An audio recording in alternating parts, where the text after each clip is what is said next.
Hey guys, welcome back to Full Tilt Drift. This time we're going to make this hose roll and tape rack. We'll start by clearing away the area that we want to put the rack. That way we know exactly how much room we have to work with. After measuring, it looks like we have about 30 inches by 20 inches to work with on the wall, but we won't end up using all of that space. We're going to lay out the hose and tape that we want on the rack in different configurations. An easy way to do this is to take a flat surface and mark the available area with duct tape. That way you know what area you have to work with and you can move things around quickly. So this is a configuration that I like, and now that I know where I want to put everything, I can start planning how I want to make the rack. And my plan is to put a basic backing plate on it like this, mount the rolls at an angle outwards. Now we can start building. I've started by cutting the pieces for the outside frame. Now we'll need a crossbar to go between the middle like this for some rigidity, and then another crossbar here. Instead of using the tape measure, a quick way to do this is to use the pieces you already cut to measure the new pieces you're going to need. Next, we're going to shave down the ends of the matching sides until they're the exact same length. Now that we have our main structure in place, we can tack weld it together. Next, we're going to weld in our crossbar. Alright guys, now we have the frame done. Next, we're going to cut the rods that hold the rows of hose, and all we're going to do to figure out the length is stick the rod through until it protrudes the other side. A V-shaped notch in the tube will allow it to sit diagonally off the frame, like this, to hold the rolls of hose from falling off. Once we have all of the tubes V-notched, we can start welding them on.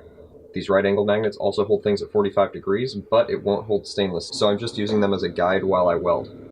Alright guys, we're done with the posts that are going to hold the rolls of hose, and now we're going to add smaller posts over on this side to hold little rolls of tape. Since 2 rolls of duct tape is going to be the most any single post holds, we're going to use that as the height measurement for all the posts, which is going to be 5 inches. This squaring tool is going to help me get 45-degree angles on all of these little posts very quickly.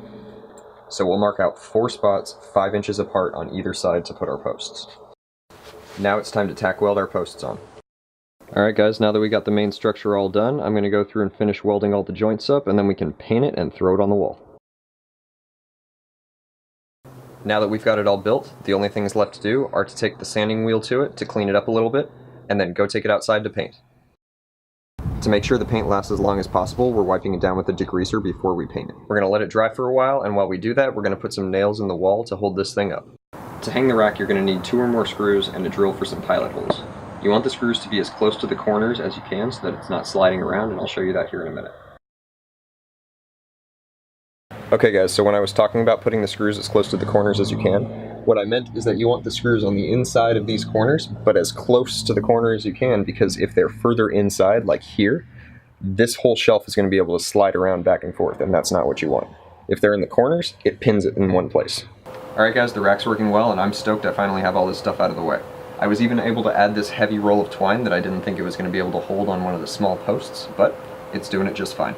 If you guys have any questions about making this rack, go ahead and leave them in the comments and I'll get them answered for you, and you can check out my channel for some more fabrication videos. I'll see you guys next time on Full Tilt Drift.